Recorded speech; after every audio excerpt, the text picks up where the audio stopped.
Olá, eu sou o Beto Junqueira, sou escritor. Comecei a escrever já com 9 anos. Eu tinha um caderno de contos que meu pai tinha o maior orgulho de mostrar para as visitas. Me lembro até do conto A Pipa Amarela, que era uma história que marcou minha vida, de uma pipa que eu perdi. E fiquei mais triste ainda quando eu perdi esse caderno, que nunca mais foi encontrado e foi algo que eu senti muito. E a minha carreira de escritor seguiu. Eu sempre gostei de escrever e foi marcante a presença de um professor de português que eu tive na pré-adolescência, como vocês, e eu sempre tirava a nota 10 nas redações que nós tínhamos que ler à frente de todos.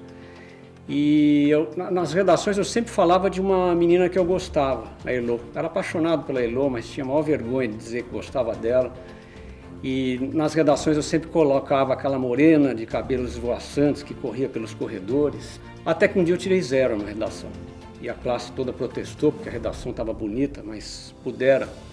A redação, o tema era a crise do petróleo. E eu falei da Elô de novo. Então, naturalmente, eu tirei esse 0, que ficou engasgado na minha garganta por muitos anos mesmo. Até que um dia eu comecei a escrever.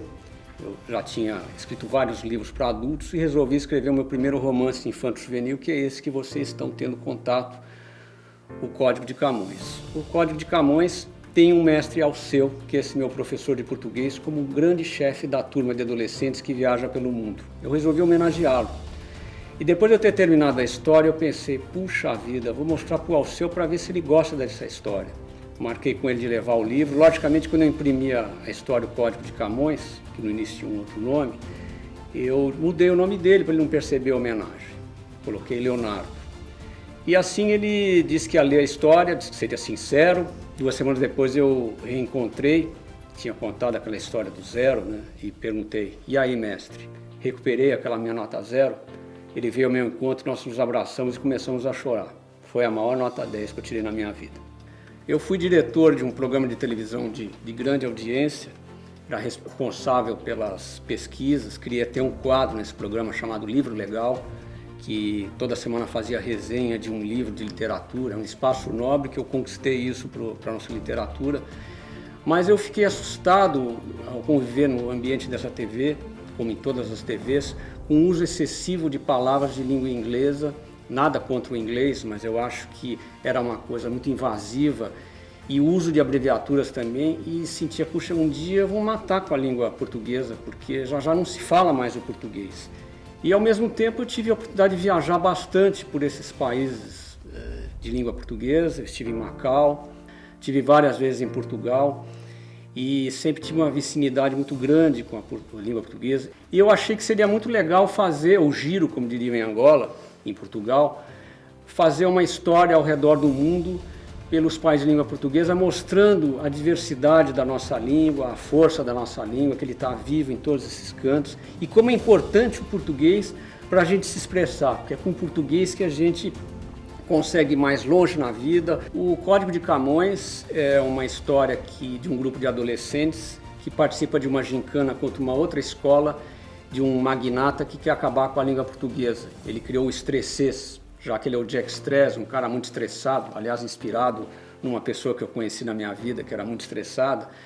E eles entram numa gincana, e quem conseguir dar a volta ao mundo se comunicando do jeito que pode, ou com estressês ou com português, vai provar, seguindo essas pistas que o poeta Luís de Camões deixou ao redor do mundo, pelos países de língua portuguesa. Quem chegar primeiro em Fernando de Noronha, que é onde começa essa história, ganha a gincana e vai provar que a sua língua é mais eficaz para se comunicar nesses países. Então, o fio condutor todo dessa história é o Código de Camões, que é Os Lusíadas, que é um livro grande livro do poeta Luís de Camões, um dos clássicos da nossa literatura, que ele mostra pelos poemas viagens imaginadas, né? As pessoas se transportam ao ler esses versos como se eles tivessem efeitos especiais. E o que ele transmite é que toda a poesia, toda a língua portuguesa é um código.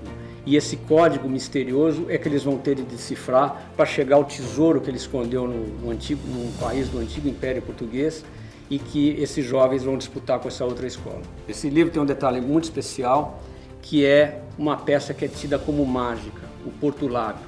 É uma peça que o Camões teria deixado e sumiu. e ele disse que poderia ajudar nessa aventura pelo mundo. E na história eu digo que o leitor, você que vai ler esse livro, você que está com o Portulápio, ele foi parar por algum acaso nas suas mãos, ou talvez não por acaso, e você vai entrar na história junto com essa turma de adolescentes e eles vão concorrer com essa escola do Jack Stress para viajar ao redor do mundo. E o Portulábio, ele vai ajudar a desvendar muitas pistas, mas simbolicamente ele vai mostrar que, afinal, a grande magia da vida é você acreditar nos seus sonhos e correr atrás deles. A história começa com uma mensagem enigmática de uma professora de português no Timor-Leste, a professora Felícia, que também é uma homenagem a uma professora que eu tive na escola. E ela, diante das câmeras de televisão, ela faz um discurso, um depoimento sem pé nem cabeça. Mas vocês vão perceber ao longo da história que tem muito sentido o que ela falou viajando pelos países de língua portuguesa. A declaração dela, bombástica, está aqui no primeiro parágrafo do livro, do capítulo que se diz: a professora enlouqueceu? Ontem estava a matar bichar quando virei barata. Acordei cangada no meio de 2 gorilas. No dia do grande pé de vento, quero bazar, pois o tacudo está ao drabar. Ria com o barco encarnado que voa, mas é um banheiro que vai me salvar.